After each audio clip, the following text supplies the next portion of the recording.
Fighting for freedom, liberty, and the restoration of the Constitution. The Patrick Riggins Show. Call in now at 865-243-8255. That's 243-TALK. And now your host, Patrick Riggins. Welcome back to the Patrick Riggins Show. Spinning a little 3 days grace for the bumper music. Not only do you get my logic and superior and consistent reasoning on this show, you get good bumper music as well. Plus, if you're watching online, you see Tori playing air guitar. Rock pose. Right, yes. Again, if you want to watch that, you can go to WNOXFM.com. Very interesting. Who wouldn't want to watch that? Who would not? I would hook up well, I'm showing my age. I'd hook up a VCR and tape that. VCR beta. Oh, here comes Corda. He's forgotten something again. This is what George forgot. We should have a segment. What did George forget? No, I think he's just Passing through. Anyway, it seems as if this whole gun debate is going to continue to be kicked around in Washington. And personally, I think it's a couple of reasons for this. But it is one of those polarizing issues that helps distract you from what is also happening in Washington. Don't get me wrong, we need to send a strong message to Congress, which you should already be doing. You need to be calling and emailing your representatives. Don't bother sending a letter. It has to go through all the scanning and checking procedures now in place in the congressional mailroom, so it won't arrive in a timely fashion. Now, if you want to send a letter to your representative's local office in your district, that would probably work. But calls and emails most assuredly going to get through much quicker.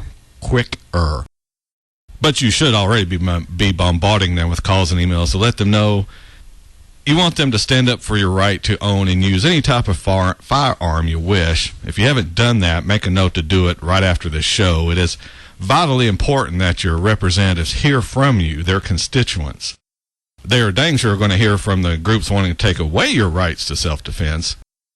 Now, along those same lines, in case you've not heard, Gun Appreciation Day is this Saturday, January 19th. That is this Saturday, right, Tori? 19th? I think it is. Yes. I mean, yeah, okay. That's this. Yes, that'll be it is. This coming night. Saturday. So, Saturday, January 19th. And on that day, you're encouraged to go to your local gun range and shoot, or go to your local gun store and buy something, anything. Doesn't have to be a gun, just buy something to show your support. And if your local gun shop is not doing anything special, then be sure and call them this week and tell them to get on the stick and put something together.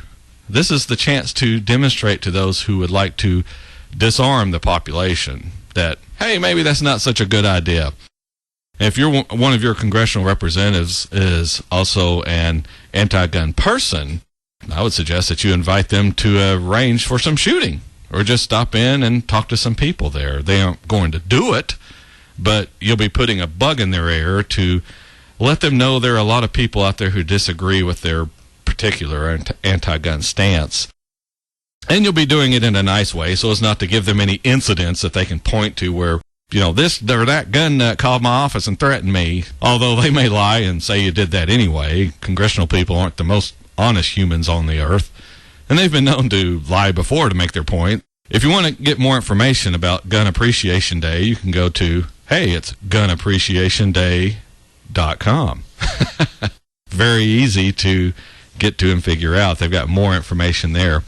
But getting back to my point about distracting you, have you noticed how government, and Washington in particular, has become one big reality show? The Democrats are fighting against the Republicans on this issue or that issue. Is this one group winning against the other? Does one party have an advantage?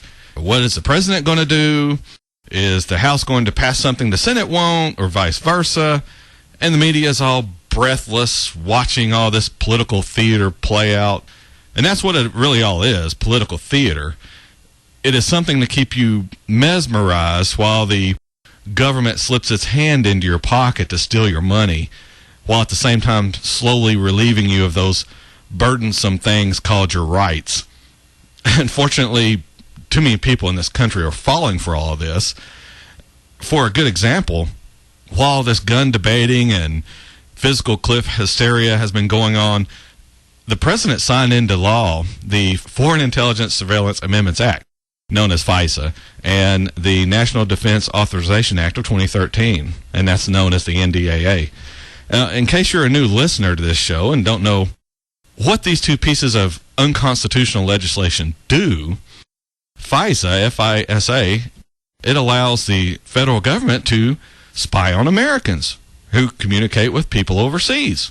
It doesn't matter if they're working for a newspaper or whether it is family overseas or even someone with whom you do business. If the government determines you need to be monitored, and the bar is pretty low to meet that standard, then they will be listening and reading your communications. FISA also allows a litany of other unconstitutional actions, one being the ability for federal agents to write their own search warrants without the prior approval of a judge. Oh, that's good. Yes, always good. One interesting aspect is these warrants, or in these warrants, is the complete secrecy involved with them. For instance, let's say a federal agent wants to see what books you've been checking out of the library. So he writes a warrant specifying he wants that information, presents it to the library, and if anyone lets you know you are the subject of that warrant, they can be fined and imprisoned. Now, this even applies to you. If they serve you individually with this particular warrant to get something, say, off your computer, you cannot talk to anyone about it. If you do, again, possible fine and prison time. Doesn't that sound constitutional to you? Now, just as a side, how all you Obama supporters feel about that? Is that okay to do since it's your guy doing it? While we're talking about that, how about the closing of Gitmo? That didn't get done either, did it? You liberals, you're useful idiots to the government. Now, the conservatives are too. Their guy just didn't make it into office. But here you liberals screamed and yelled about Bush violating everyone's rights, and Obama has been doing it tenfold, and yet you demand nothing from him, even triumphantly voting him back into office, and you're happy to do it. You don't really care about anybody's rights, do you? All you care about is winning. It doesn't even matter if you're screwing yourself over in the process. Hey, your guy won. You were on the winning side. You can console yourself with that as your rights are taken away, just like the conservatives are. Yeah, you hate them. Take those conservatives' rights away. Now, yours are getting taken too, but you'll ignore that little inconvenient fact until it's too late. Anyway, for those of you who are interested, the other legislation I was talking about, the NDAA, that allows, among other things, the indefinite detention of American citizens without a trial, without access to a lawyer, without access to your family, nothing. Does that sound like an America in which you want to live? All of this was signed into law without so much of a notice in the media. And you wonder why guns are under such scrutiny now. Let's see, the government is running roughshod over your rights. The population of this country, they may decide it doesn't really like that that idea. Well, what will you think they'll use to make changes in this government if voting doesn't seem to be doing the job? Now, am I overreacting, or am I being too dramatic? That is usually what is said about people who stand up and denounce this sort of tyranny. Now, Patrick, do you really think the government is out to take away your rights, to try and monitor as much as it can about everyone's life? Sure, you doubt me, but just look around at all the intrusiveness of the government. Go to the airport, enjoy the soft-core porn, also known as the TSA checkpoint. But wait, you don't even have to go fly to enjoy having someone's hands run all over you. The TSA is bringing all that fun to train stations, bus stations, even major sporting events. The government even demands to know how much money you make each year so you can be taxed on that income, taxed on your hard work. Think about that for a minute. You work your butt off so the government can take part of your money. The government isn't helping you work. It isn't listening to your boss yell at you. It isn't even covering for your breaks. It certainly isn't helping you with TPS reports, If you could just go ahead and make sure you do that from now on, that would be great. Yeah. But Watch out for your cornhole, bud. Yeah. Yes. Yeah. The government is screwing you over. It doesn't get it gets a cut, but it doesn't have to do anything for it. It just decides you owe it money. So now you do. Don't like it? Tough. Sure, we fought against the King of England for laying taxes on us, but we are supposed to just sit here and take it if our government does it. Because to say anything, well, you're just being inflammatory. Not to be confused with the show producer, Tory. He doesn't demand a piece of your hard work. I just ask for it. Just ask for it. If you want to send it, that's fine. Yes. But he doesn't have a team of agents to come get it. Back to my point, that you know of. Yeah, that I know of. They've not visited my house yet. They will. They're coming. But anyway, all the while, the media has been hyping this fiscal cliff and gun control debate. Nothing is said about these two pieces of legislation that was signed into law. Nothing. You're supposed to listen to what the media tells you is important and not pay attention to what Congress is quietly doing behind your back. Do you want to know? Yeah, we're coming up on a break.